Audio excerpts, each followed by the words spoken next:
సమరం హెల్త్ ఛానల్కు స్వాగతం. ఈరోజు మనం ఎంపాక్స్ కలకలం అనే అంశం గురించి తెలుసుకుందాం. ఇంతకు ముందు మంకీ పాక్స్గా పిలుచుకున్న ఎంపాక్స్ తిరిగి కలకలం సృష్టిస్తోంది. డెమోక్రటిక్ రిపబ్లిక్ ఆఫ్ కాంగో దాని చుట్టుపక్కల దేశాల్లో విరుచుకుపడుతోంది. ఇది అంతర్జాతీయంగా వ్యాపించి ప్రజారోగ్యానికి తీవ్ర ముప్పుగా పరిణమిస్తున్నట్లు ప్రపంచ ఆరోగ్య సంస్థ ఇటీవల ప్రకటించింది. కోవిడ్-19 విజృంభించినప్పుడు ఇలాంటి హెచ్చరికే జారీ చేయడం గుర్తుండే ఉంటుంది. ఎంపాక్స్ కారక వైరస్లలో క్లేడ్ 1b అనే కొత్త రకం మరింత ప్రమాదకరమైంది కావటం, ఎక్కువ ప్రాణాంతకంగా పరిణమించే అవకాశం ఉండడం ఆందోళన కలిగిస్తోంది. ఇది తొలిసారి ఆఫ్రికాను దాటుకుని స్వీడన్, పాకిస్తాన్కు విస్తరించడం గమనార్హం. మన దగ్గర విమానాశ్రయాల వంటి చోట్ల ఇప్పటికే తగు జాగ్రత్తలు తీసుకోవటం ఆరంభించారు. ఈ నేపథ్యంలో ఎంపాక్స్ మీద అప్రమత్తం కావటం అనివార్యమైంది. ఒకప్పుడు ప్రపంచవ్యాప్తంగా వ్యాపించిన మసూచికి ఎంపాక్స్కు దగ్గర సంబంధం ఉంది. వీటికి కారణమయ్యే వైరస్లు రెండూ ఫ్యాక్స్విరిడే కుటుంబంలోని ఆర్థోఫాక్స్ వైరస్ జాతికి చెందినవే. సాధారణంగా కుందేళ్లు, ఎలుకలు, చింపాంజీలు, గొరిల్లాల వంటి వాటి నుంచి సోకే ఇది ప్రస్తుతం మనుషుల్లోనూ ఒకరి నుంచి మరొకరికి వ్యాపిస్తోంది. చాలా వరకు దానంతటదే తగ్గుతుంది. కానీ కొందరికి తీవ్రంగా ప్రమాదకరంగా పరిణమించవచ్చు, ప్రాణాపాయానికి దారితీయవచ్చు. ముఖ్యంగా పిల్లలు, రోగనిరోధక శక్తి తగ్గిన వారికి మరణాల ముప్పు ఎక్కువ. దీని బారిన పడ్డవారిలో 3% నుంచి 10% మంది మరణించే ప్రమాదం ఉండడం గమనార్హం. ఇది ఎలా సోకుతుందంటే, ఇన్ఫెక్షన్కు గురైన జంతువులకు కానీ మనుషులకు కానీ సన్నిహితంగా మెలిగినప్పుడు ఎంపాక్స్ సంక్రమిస్తుంది. ఇన్ఫెక్షన్కు గురైన వారి ఉమ్మి, మూత్రం వంటి శరీర స్రావాలు చర్మానికి తగిలినప్పుడు ఒకరి నుంచి మరొకరికి వైరస్ వ్యాపిస్తుంది. ముఖానికి ముఖం, చర్మానికి చర్మం, నోటికి నోరు, నోటికి చర్మం తగలటం, ఇలా ఏ రూపంలోనైనా సోకవచ్చు. ఇది ఒంట్లోకి ప్రవేశించడానికి తగిన పరిస్థితులు కలిసి రావాలి. చర్మం ఎక్కడైనా గీసుకుపోయినా, గాయాలైనా, పుండ్లు పడినా అక్కడ ఇన్ఫెక్షన్కు గురైన వారి శరీర స్రావాలు అంటుకుంటే వైరస్ ప్రవేశిస్తుంది. పెద్దవాళ్ల కన్నా పిల్లలకు, ముఖ్యంగా 10 ఏళ్లలోపు వారికి ముప్పు ఎక్కువ. చికిత్స ఎలానో చూద్దాం. ఇప్పుడు ఎంపాక్స్ ప్రపంచవ్యాప్తంగా విస్తరిస్తున్నప్పటికీ కొత్త జబ్బేమీ కాదు. దీని గురించి ఇంతకు ముందే తెలుసు. చికిత్సలు ఉన్నాయి. జ్వరం తగ్గటానికి పారాసెటమాల్ ఉపయోగపడుతుంది. పొక్కులు, చీము పట్టే అవకాశం ఉంది కాబట్టి యాంటీబయాటిక్స్ అవసరమవుతాయి. ఒంట్లో నీటి శాతం తగ్గకుండా తగినంత నీరు, ద్రవాహారం తీసుకోవాలి. మంచి పోషకాహారం తినాలి. కొందరికి రక్తనాళం ద్వారా సెలైన్ ఎక్కించాల్సి రావచ్చు.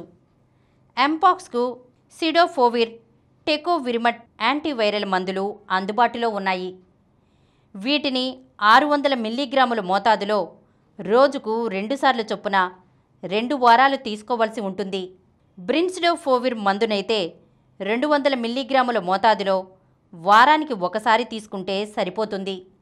వీటిల్లో మన దగ్గర సిడోఫెవిర్ మందు అందుబాటులో ఉంది. అత్యవసర పరిస్థితుల్లో ఇమ్యునోగ్లోబులిన్లు ఇవ్వాల్సి ఉంటుంది. మధుమేహం వంటి దీర్ఘకాలిక జబ్బులతో బాధపడేవారికి, క్యాన్సర్ చికిత్స తీసుకునేవారికి ఇవి బాగా ఉపయోగపడతాయి. ఉపశమన చికిత్సలతోనే చాలామంది కోలుకుంటారు. భయమేమీ అవసరం లేదు. కానీ అప్రమత్తంగా ఉండటం అవసరం. సమస్య తీవ్రమైతే ప్రాణాంతకంగా పరిణమించవచ్చు. జాగ్రత్తలు. ఎంపాక్స్ అనుమానిత లక్షణాలు కనిపిస్తే వెంటనే ప్రభుత్వ ఆసుపత్రికి వెళ్ళి PCR పరీక్ష చేయించుకోవాలి. బయట తిరగకూడదు. ఇంట్లో కుటుంబ సభ్యులంతా మాస్క్ ధరించాలి. ఇన్ఫెక్షన్ గలవారు వాడే దుస్తులు, వస్తువుల వంటివి విడిగానే ఉంచాలి. మిగతా వాటితో కలపకూడదు. వీరికి సపర్యలు చేసేవారు గ్లౌజులు, మాస్క్ విధిగా ధరించాలి. లక్షణాలు. జ్వరం, చర్మం మీద నొప్పితో కూడిన దద్దుర్లు, పొక్కులు ఏర్పడటం ప్రధాన లక్షణాలు. పొక్కులకు చీము కూడా పట్టవచ్చు. వైరస్ ఒంట్లోకి ప్రవేశించిన 7 నుండి 17 రోజుల తర్వాత దద్దు రూపంలో బయటపడుతుంది. ఎంపాక్స్లో ముందు తీవ్రమైన జ్వరం, తర్వాత చర్మం మీద దద్దు తలెత్తుతుంది. మొదట్లో జ్వరంతో పాటు తీవ్ర అలసట, ఒళ్ళు నొప్పులు, తలనొప్పి, కీళ్ల నొప్పులు, ఆకలి లేకపోవటం, గొంతులో గరగర, గొంతు నొప్పి ఉంటాయి. ఇవి తీవ్రంగానూ ఉంటాయి. జ్వరం తగ్గిన తర్వాత దద్దు మొదలవుతుంది. ఇది చాలా వరకు ముఖం లేదా చేతుల మీద ఆరంభమవుతుంది. అనంతరం ఛాతీ, పొట్ట, వీపు మీదికి విస్తరిస్తుంది. అరిచేతులు, అరికాళ్లలోనూ పొక్కులు ఏర్పడవచ్చు. శరీరం మీద దద్దు చాలా నెమ్మదిగా విస్తరిస్తుంది. ఇందుకు 2 నుండి 3 వారాలు పడుతుంది. దద్దు, పొక్కులు ఒకే విధంగా ఉండడం దీని ప్రత్యేకత.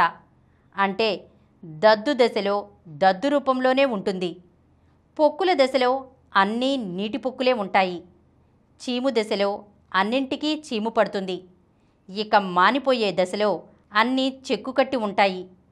ఈ పొక్కులు చర్మంలో చాలా లోతుగా ఏర్పడతాయి. వేర్వేరు గదులు కలిగి ఉంటాయి. వీటి చుట్టుపక్కల వాపేమీ ఉండదు. పొక్కులు నెమ్మదిగా వస్తాయి కాబట్టి మానటానికి ఎక్కువ సమయం తీసుకుంటాయి. ఇవి చెక్కు కట్టి పొట్టుగా మారటానికి 10 నుండి 14 రోజులు పడుతుంది. దురద అంత ఎక్కువగా ఏమీ ఉండదు.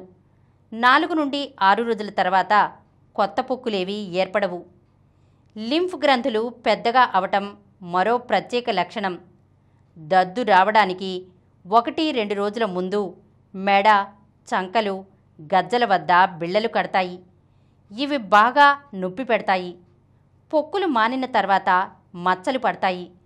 పొక్కులు మాని చెక్కు కట్టిన తర్వాత వైరస్ ఒకరి నుంచి మరొకరికి వ్యాపించదు. మశూచి టీకాతో రక్షణ. మశూచి టీకా మంకీపాక్స్ను ఎదుర్కొంటుంది.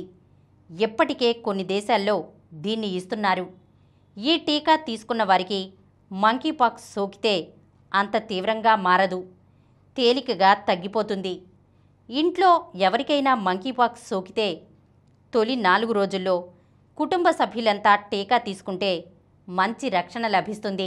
అయితే మన దగ్గర ఇది అందుబాటులో లేదు. ఈరోజు మనం ఎంపాక్స్ కలకలం అనే అంశం గురించి తెలుసుకున్నాం కదా. మరొక అంశంతో మళ్ళీ కలుద్దాం. ఈ కార్యక్రమం మీకు ఎంతో నచ్చింది కదా. ఇటువంటి మరిన్ని వీడియోల కోసం అనతి కాలంలోనే 20 కోట్ల వ్యూస్ సాధించిన సమరం ఛానల్ సమర్పించు సమరం హెల్త్ ఛానల్కు సబ్స్క్రైబ్ చేయండి, లైక్ చేయండి, మీ ఫ్రెండ్స్కి షేర్ చేయండి. అలాగే ప్రక్కనున్న గంట సింబల్ని ప్రెస్ చేయడం మర్చిపోకండి. Please download Samaram Channels app from Google Play Store and watch your favorite channels. Click the bell icon and subscribe to the channels.